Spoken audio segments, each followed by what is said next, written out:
반갑습니다. 오늘은 빌립과 에디오피아 내시라는 제목으로 말씀을 드리겠습니다. 사도행전 8장 35절에서 36절의 말씀입니다.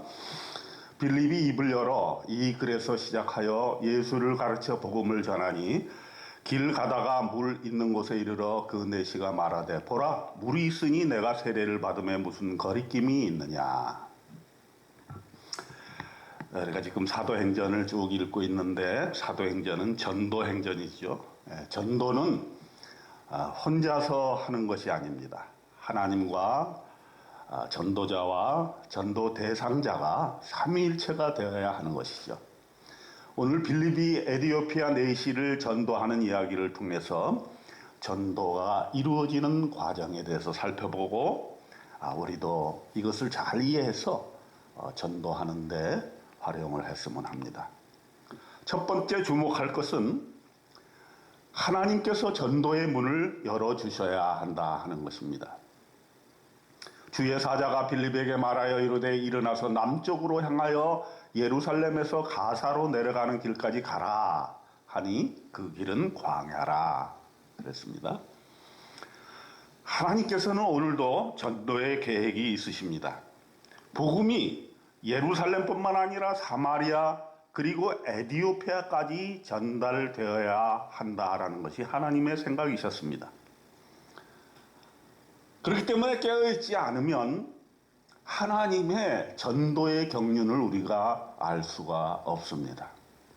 항상 기도하면서 하나님의 음성을 들어야 됩니다. 전도의 문을 열어달라고 기도해야 합니다. 하나님께서 복음을 전하기 원하시는 사람이 있습니다. 그 사람에게 갈 사람이 필요한데 지금 빌립은 기도하는 중에 하나님의 음성을 들었던 것입니다.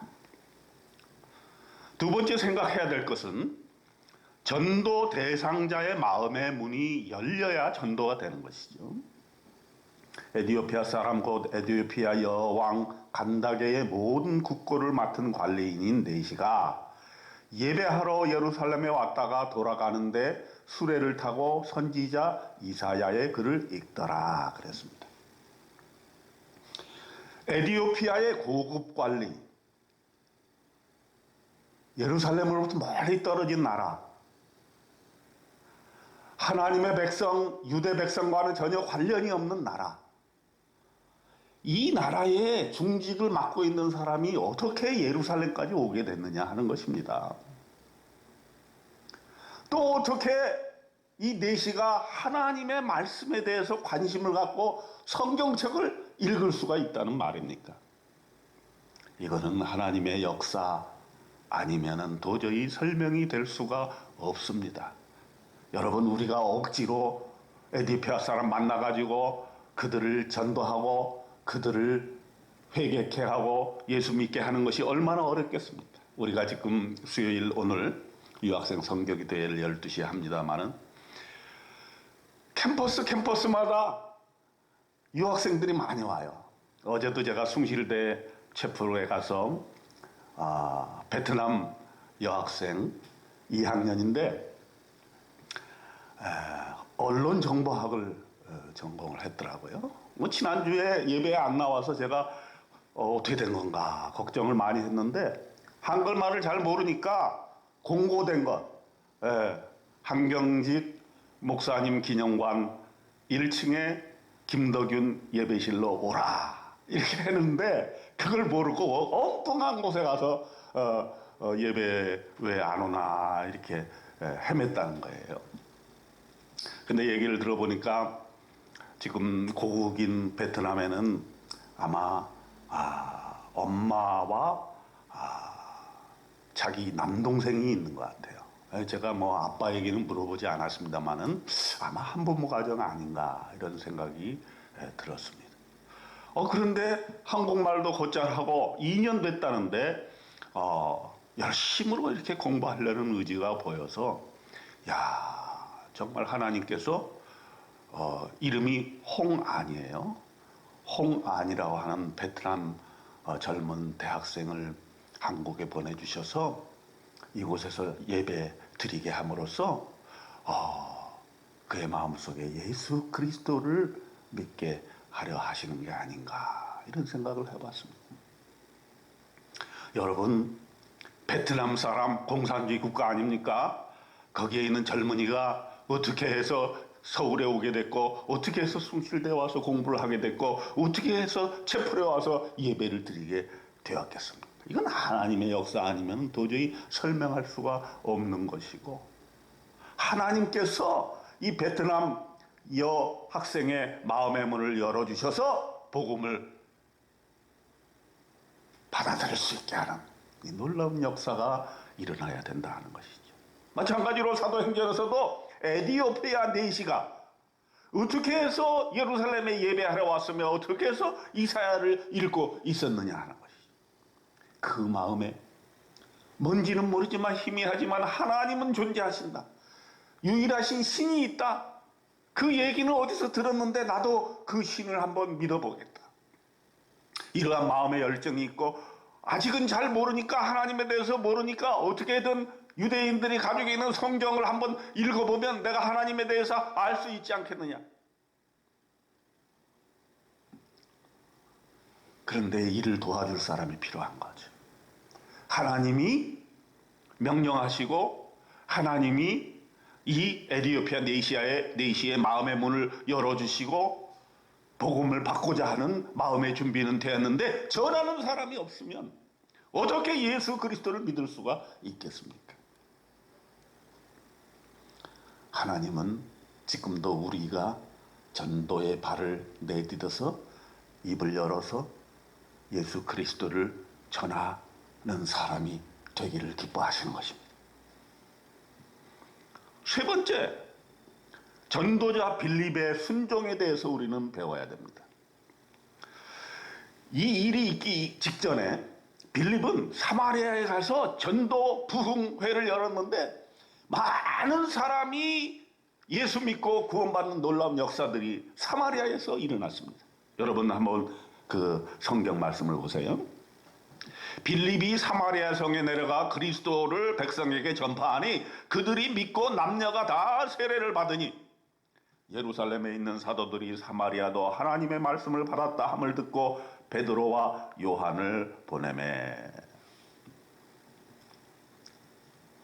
그는 사마리아에서 전도적으로 성공을 했기 때문에 광야에 갈 필요가 없어요. 왜 갑자기 사마리아에서 지금 전도가 잘 되고 있는데 왜 광야를 갑니까 지금? 예? 그러나 그게 아니죠. 하나님이 하나님의 계획에 의해서 하나님이 그 빌립이 기도할 때에 성령으로 깨닫게 하시고 말씀을 하셨다 이 말이에요. 야, 너가 지금 사마리아에서 일하는 것 중단하고 에디오피아 내시를 광야에 가서 만나라 이거죠. 광야까지 갈 이유가 없었는데 빌립은 기도하다가 하나님의 말씀을 듣고 하나님의 말씀을 있는 그대로 순종했습니다. 우리가 하나님의 사역을 할 때 자기 것만 보면 안 돼. 내 교회, 내 지역, 내 가까운 사람들만 보면 안 돼요. 그러면 어떻게 복음이 세계 땅끝까지 전해질 수 있겠습니까? 하나님의 전도 계획에 민감해야 합니다. 하나님이 지시하시면 사막이라도 가야 되는 거죠. 빌립은 사마리아에서의 성공을 뒤로하고 말씀에 순종해서 예루살렘에서 가사 광야로 내려갔습니다. 그랬더니 4시가 수레를 타고 가고 있었습니다. 성령이 마음속에 감동으로 지시했는데 수레에 가까이 가서 4시를 만나라. 그랬더니 이 4시가 수레를 타고 가면서 이사야서를 읽고 있는 거예요. 당신 지금 읽고 있는 거 깨달음이 옵니까? 빌립이 물었어요. 4시가 대답했어요. 아니, 지도해주는 사람이 없으니 어찌 깨달을 수가 있겠느냐? 하얀 것은 종이요, 까만 것은 글씨고 나는 도대체 성경을 읽어도 깨닫지를 못하겠다.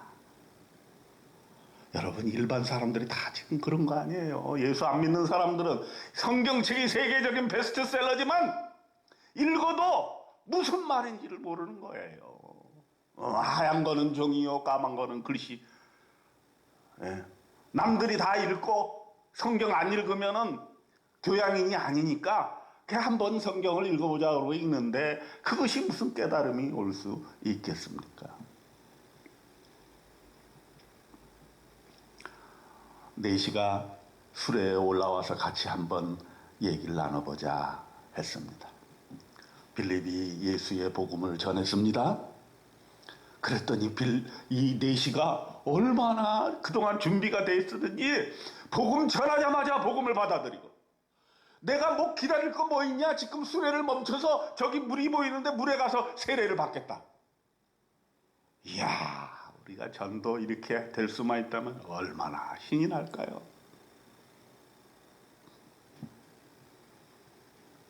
수레를 멈추고 둘이 다 물에 내려가서 빌립이 세례를 베풀었습니다. 이 에디오피아 내시는 구원을 받은 것입니다. 예수 믿고 구원받고 이제 자기 나라에 가서 여왕을 전도하고 백성들을 위해서 복음을 전도하게 될 것입니다. 그래서 내시는 정말 예수 믿고 성령이 충만해가지고 기쁘게 자기의 길을 갔습니다. 그리고 빌립은 빌립의 길을 갔습니다. 주의 영이 이끄는 대로 아소도에 가서 복음을 전하고 또 가이사랴로 가서 복음을 전했습니다. 복음을 전하고 다 예수 믿게 하고 각자 자기의 갈 길을 갔던 것입니다. 야, 참 빌립의 전도 정말 멋있지 않습니까? 하나님께서는 전도의 문을 여시고 또 전도받을 사람의 마음의 문을 여십니다. 빌립처럼 준비된 전도자가 되어서 하나님을 기쁘게 하는 저와 여러분이 되시기를 주님의 이름으로 축원드립니다.